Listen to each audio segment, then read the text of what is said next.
Using traditional breeding techniques, KWS has succeeded in bringing sugar beet varieties with improved Cercospora tolerance onto the market.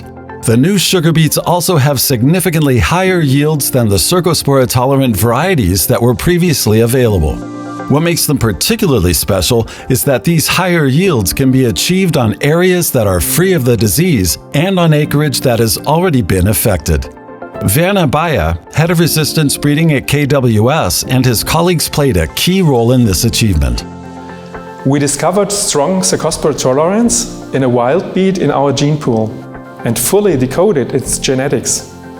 This allowed us to introduce the tolerance of the wild beet, a close relative of the sugar beet, into the existing breeding material by means of conventional crossbreeding methods. It's not without reason that sugar beet is known as the queen of the arable crops. It has many positive properties and, along with a wide variety of uses and applications, impresses with a particularly compelling environmental performance.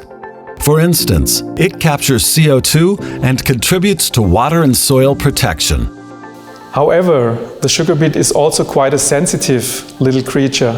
Due to its high sugar content, a real treat for pathogens, which repeatedly confronts us with new challenges. No sooner we have succeeded in making the beet more resilient to a pathogen than the next one comes along. For this reason, breeders like Werner Beyer have their hands full keeping the sugar beet healthy. It's not only susceptible to fungal leaf diseases such as Cercospora, mildew, ramularia, and beet rust, and diseases that affect the root such as Rhizoctonia, girth scab disease, and fusarium, but also to diverse yellowing viruses.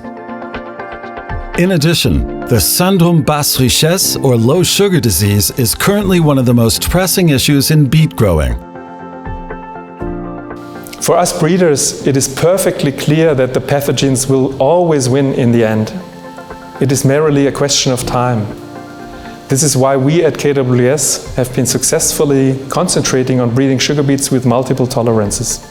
Diseases such as Cercospora confront farmers with increasingly demanding challenges because, among other things, pesticides lose their effectiveness through the development of pesticide resistance, and their use is subject to increasingly stringent regulation. The pressure on the plant breeding industry to develop effective alternatives is growing. Cercospora resistance breeding has a long track record.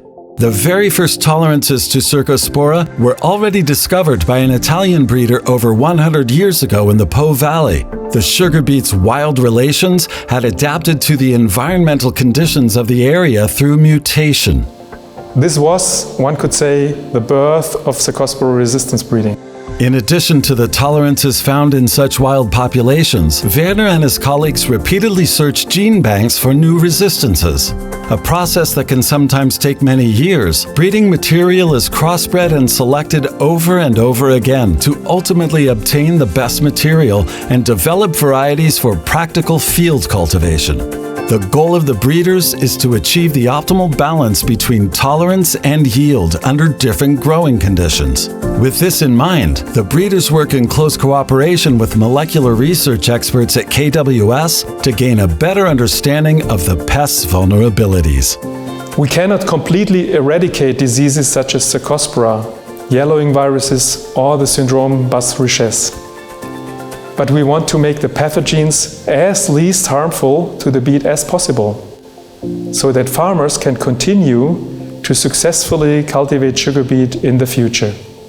If we can succeed in doing this, we will always be able to counter the pathogens with something effective.